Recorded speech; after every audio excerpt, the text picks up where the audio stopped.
Commercial flight FL-312, cruising at 28,000 feet, row 17A. A quiet single dad clutches a worn backpack. His 8-year-old daughter sleeps against his shoulder. The plane shudders violently. Passengers gasp. In the cockpit, both pilots freeze. 2 F-16 fighter jets flank the aircraft. The radio crackles. Confirm passenger name, Ethan Dale. Is he on board? The captain's face goes white. Seconds later, an A-10 Warthog diverts from a nearby formation. It pulls alongside the civilian aircraft. Screams fill the cabin. A flight attendant sprints to row 17. Her voice trembles. "Sir, the military wants to speak to you." The entire plane falls silent. His name is Ethan Dale, 38 years old, a mechanic at a small shop in the suburbs. He fixes engines, changes oil, comes home with grease under his fingernails. Nobody asks questions. Nobody looks twice. That's exactly how he wants it. Beside him sits Maddie, 8 years old, bright eyes, a sketchbook full of drawings. She wants to be an artist someday. Her mother died 3 years ago. Cancer, fast and cruel. Now it's just the two of them. When people ask about his past, Ethan gives the same answer every time. "I worked in the military, but that was a long time ago." He never says more, never explains, never elaborates. Today, they're flying to Portland, visiting an old friend of his late wife, someone who still remembers her laugh. Ethan keeps his head down, avoids eye contact, blends into the background. That's survival. That's peace, Maddie colors in her notebook. A picture of 2 birds flying together. "Daddy, can birds get tired?" Ethan smiles. "Yeah, baby. But they keep flying anyway." "Like you?" He pauses. "Yeah, like me." Halfway through the flight, turbulence hits. Drinks rattle. Overhead bins creak. A businessman in the aisle seat knocks Maddie's juice box. It spills across the tray table. The man glares at her. "Watch what you're doing, kid." Maddie's lip trembles. "I'm sorry." The man waves her off. "Clumsy little." Ethan's hand moves, not fast, not aggressive, just there. He gently places himself between the man and his daughter. His voice is calm, quiet, but it carries weight. "She said sorry. That's enough." The businessman meets Ethan's eyes, and something in that gaze makes him stop. It's not anger. It's not a threat. It's the look of someone who has seen things, done things, survived things. The man swallows, nods, turns back to his laptop. A flight attendant notices the exchange. She's been flying for 12 years. She knows the look. Military, definitely military. But she can't place him. Can't figure what his mechanic whereas in a faded flannel shirt would have the eyes like that. She moves on, but the question lingers. An hour later, the cockpit radio comes alive. "Flight FL-312, this is Air Defense Command. Do you copy?" The captain frowns. "Copy. What's the issue?" "We need immediate confirmation of passenger manifest, specifically a passenger named Ethan Dale." The co-pilot pulls up the list. Yes, Ethan Dale. Seat 17A. Why?" There's a pause on the other end. A long pause, then, "Stand by. Do not deviate from your flight path. Do not alarm passengers." The captain's stomach drops. "What's going on?" No answer. Outside the cockpit window, 2 dark shapes appear. F-16 fighter jets. Close. Too close. They match the plane's speed. Formation tight. Aggressive. The co-pilot's hands shake. "What the hell?" The radio crackles again. "Confirm visual on Ethan Dale. Is he on board?" The captain's voice cracks. "Yes, he's just a passenger." "What is this about?" Another pause, then a different voice. Deeper, colder. "If that's the Ethan Dale we think it is, you're carrying a ghost." The cabin erupts in whispers. People crane their necks, looking, searching. What's happening? Why are fighter jets here? The flight attendant's hand shakes as she walks toward row 17. She's been flying for 12 years. Medical emergencies, drunk passengers, engine failures. But never this. She stops at Ethan's seat. "Sir, I need to ask you something." Ethan doesn't look up. He's still stroking Maddie's hair. Go ahead. Do you have any connection to the military? Silence. The cabin holds its breath. Then quietly, long ago. Classified then. I thought forgotten now. The attendant's breath catches. The cockpit wants to speak with you. Ethan closes his eyes, his jaw tightens. Tell them, I'm just a passenger. But even he doesn't believe that anymore. The whispers spread like wildfire. A woman in the middle seat leans toward her husband, loud enough for others to hear. What if he's a criminal? An elderly man 2 rows back shakes his head. Fighter jets don't chase criminals. They shoot them down. The teenager behind Ethan whispers to his friend, what if he's like a terrorist? Or a spy bomb? Fear spreads faster than reason at 28,000 feet. The businessman from earlier stands up, points at Ethan. If the military is chasing you, then you should get off this plane. You're putting us all in danger. Other passengers murmur in agreement. He looks suspicious. Why won't he tell us? What's he hiding? A mother pulls her child closer, away from row 17. Ethan says nothing. He just holds Maddie tighter. The little girl stirs, rubs her eyes. Daddy, why is everyone looking at us? He forces a smile, brushes hair from her face. Just some confusion, baby. Go back to sleep. But she doesn't. She sees the fear in people's eyes. Are we in trouble? No, sweetheart. We're safe. I promise. In the cockpit, the radio won't stop crackling. Flight FL312, confirm passenger location now. Good days, the captain wipes sweat from his forehead. He's in seat 17A. What is going on? The voice changes. Not air defense anymore. Someone higher. This is Colonel Rains, Air Combat Command. We have a situation. What kind of situation? The kind that requires an A-10 Warthog to divert from active patrol. The co-pilot nearly drops his headset. An A-10? For a passenger? The captain's face drains of color. Warthogs don't escort civilians. They're ground attack aircraft. They escort high-value military targets, generals, commanders, or something so important that losing it isn't an option. Colonel, who is this man? The voice is steady, but there's something underneath, respect. If it's who we think, he's the reason 18 of our people came home alive. The captain's hands freeze. Who is he?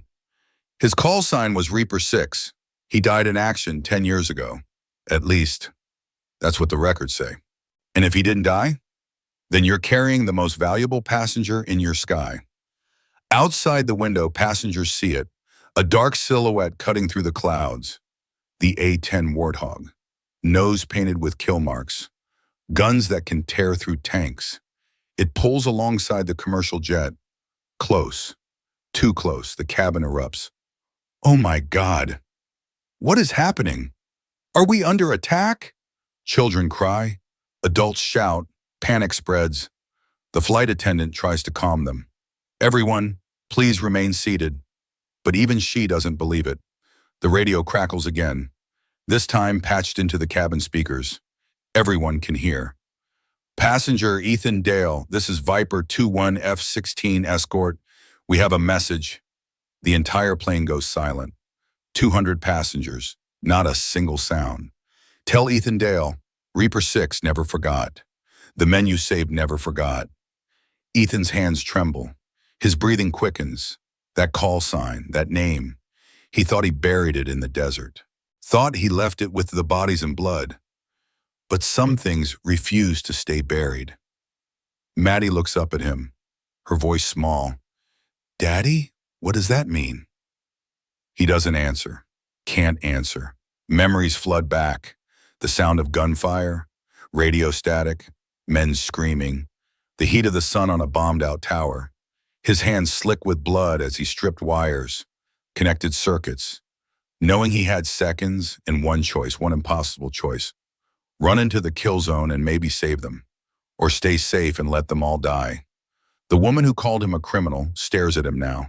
The businessman sits back down, slowly, quietly. An older man in the back row stands up, gray hair, faded Marine Corps cap. He walks down the aisle, stops at row 17, looks Ethan in the eye, then snaps to attention, salutes. Sir, Ethan shakes his head. I'm not. You don't have to say it, son. I know the look. I know what it costs. Other passengers watch, silent. The flight attendant's voice is soft now, respectful. Sir, they want to talk to you. In the cockpit. Ethan finally nods. He kisses Maddie's forehead. Stay here, baby. Daddy will be right back. Don't leave me. I won't. I'll be right up front. He stands. The aisle feels like a gauntlet. Every eye on him, judging, wondering. But he walks forward anyway. Head down, shoulders tight, because that's what he's always done. Walk into the fire, even when no one's watching. Type truth if you want the identity reveal. The cockpit door opens. Ethan steps inside. The pilots turn. Their faces pale when they see him.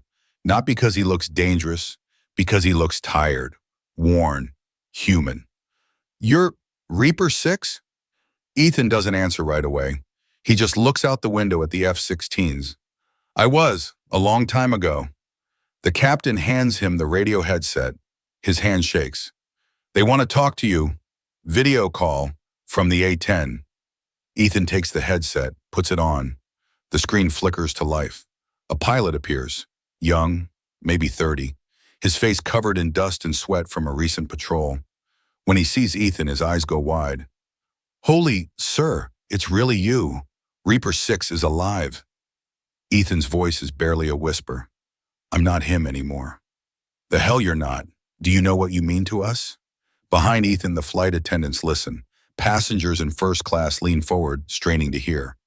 The pilot on screen wipes his eyes. 10 years ago, Operation Iron Resolve. Mountains near the Syrian border. Ethan closes his eyes. He knows what's coming. A rescue team got pinned down. 8 special ops. 10 support crew. 18 total. Enemy fire from 3 sides.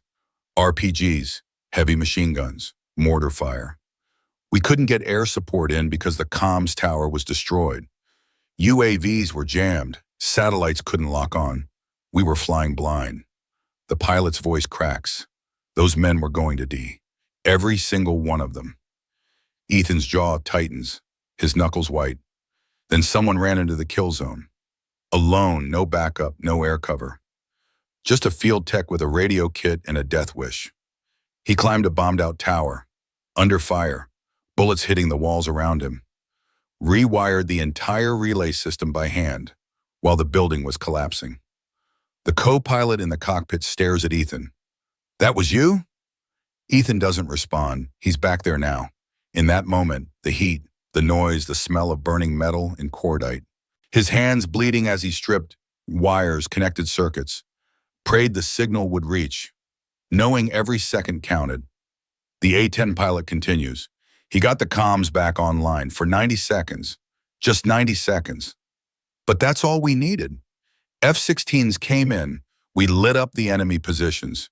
A-10s followed. We cleared the zone. 18 men made it out alive, every single one. But when the ground team went back for the tech, he was gone.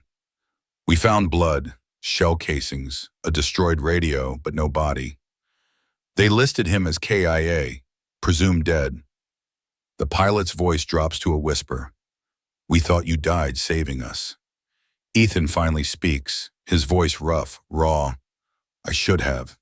Took shrapnel in the leg. Lost too much blood, fell from the tower. Locals found me, smuggled me to a field hospital. By the time I woke up, the op was over. Everyone was gone. I made a choice. I walked away. Changed my name. Disappeared. Why? The pilot's voice is almost pleading. Ethan's face hardens, because 3 of my team died that day, before I even climbed the tower. Martinez, Chen, Rodriguez. I couldn't save them. I heard them on the radio, calling for help. I didn't feel like a hero. I felt like a failure. His voice breaks. So he went home, started over, raised my daughter. Tried to be the kind of man she could be proud of. Silence on the radio, heavy, painful. Then the pilot speaks, firm, resolute. Sir, Those 18 men, they're commanders now, leaders, fathers. They've saved hundreds more because they lived, because you saved them. One of them is my CO. He heard a rumor you might be on this flight. He sent us, not to arrest you, not to question you, to thank you and to bring you home. In the cabin, passengers hear snippets through the speakers. Saved 18 lives. Ran into a kill zone. We thought he was dead. The woman who accused Ethan of being a criminal covers her mouth. Tears stream down her face. The businessman bows his head, ashamed. A mother holds her son close and whispers, "That's what a real hero looks like." An elderly veteran in the back removes his cap, holds it to his chest. Ethan shakes his head. "I don't want recognition. I just want peace for my daughter." The pilot nods. "Copy that, sir, but there's one thing you need to know." "What?" "The Department of Defense has requested emergency landing clearance at Nellis Air Force Base." Ethan freezes. "What? Wait. They want to give you a proper escort home, with honors. They're calling it Operation Homecoming." The captain speaks up. "They're asking us to divert. Now." Ethan looks back toward the cabin, toward Maddie. "I'm just a dad. I don't need honors." The pilot's voice softens. "Maybe not, but those 18 men, they need to see you, to know you're alive. To say thank you, face to face." Ethan's shoulders sag. 10 years. 10 years of running, hiding, trying to forget. But you can't outrun ghosts, especially when the sky itself refuses to let you go. He exhales slowly. "Tell them I'll land, but only for an hour. Then I'm taking my daughter home." "Copy that, Reaper 6. Welcome home." The video call ends. Ethan hands back the headset. The captain stares at him with new eyes. Respect. Awe. "Sir, it's an honor to have you on board." Ethan just nods, turns, walks back to the cabin. As he passes through first class, passengers stand, one by one, not clapping, not cheering, just standing, in silence, in respect. The businessman from earlier steps into the aisle, blocks Ethan's path. For a moment, Ethan thinks there's going to be trouble. Then the man extends his hand, his voice cracks. "I'm sorry, I judged you, I was wrong." Ethan shakes his hand, firm, brief. "Then judge kinder next time." He walks back to row 17, sits down beside Maddie. She's awake now, looking up at him with big, confused eyes. "Daddy, why were those people standing?" Ethan pulls her close. "Sometimes people remember things we tried to forget, baby." "Is that bad?" He kisses her forehead. "I don't know yet, but we'll figure it out together." Outside the window, the F-16s adjust their formation. The A-10 dips its wings. A salute, and the plane begins its descent toward Nellis Air Force Base. The plane descends through the clouds. Nellis Air Force Base appears below, runways stretching across the desert, and something else. A formation on the tarmac. Dozens of personnel, standing at attention. The F-16s fly escort on both sides. Wings level, the A-10 drops lower, performs a slow pass, a salute, from one warrior to another. Passengers press against the windows. "What is this? Who is that man?" Ethan sits quietly, Maddie's hand in his. She looks up at him. "Daddy, are you a superhero?" Ethan shakes his head. "No, baby. Superheroes don't get scared." "I did." "But you went anyway." "Yeah, I went anyway." Maddie squeezes his hand. "Then you're braver than superheroes." Ethan pulls her close. "You're the only hero I need to be brave for now." The plane touches down. Smooth, gentle. As it taxis, Ethan sees them. Rows of military personnel, officers, enlisted, veterans, all at attention. The captain's voice comes over the intercom. "Ladies and gentlemen, what you're witnessing is extremely rare. The United States Air Force is rendering honors to one of our passengers. Please remain seated until he disembarks." The engines wind down. Silence fills the cabin. The door opens. Stairs roll up. Susan approaches Ethan, eyes red. "Sir, they're waiting." Ethan stands, legs heavy. Maddie grabs his hand. I'm coming with you. You don't have to. I'm coming. You're my daddy. He nods. They walk down the aisle. Every passenger watches. At the door, the elderly veteran salutes him. Others follow, one by one. Ethan returns the salute. Steps out into the Nevada sun. The heat hits him. Dry. Familiar. At the bottom, a colonel waits. He salutes. Holds it. Reaper 6, welcome home. Ethan's voice cracks. I'm just Ethan now. The colonel smiles. Today you're both. He gestures to the formation. 12 of the men you saved are here. Ethan's breath catches. There they are. Older, grayer, alive. One steps forward. A major, scars on his face. Sir, I have 3 kids now, because of you. Another approaches, a captain, tears in his eyes. I'm a pilot. I save people now, because you saved me first. One by one they come, share their stories, lives lived, children born, legacies created, all because one man climbed a tower and refused to let them die. Maddie watches. A sergeant kneels beside her. Your daddy is a hero. Maddie looks up at Ethan. I know. He's my hero. The sergeant hands her a patch. The Air Force emblem. Maddie pulls out her sketchbook. She tears out a drawing. A plane with 2 fighters. Written across the bottom, Daddy is safe here. She hands it to the colonel. This is for you. The colonel takes it, holds it carefully.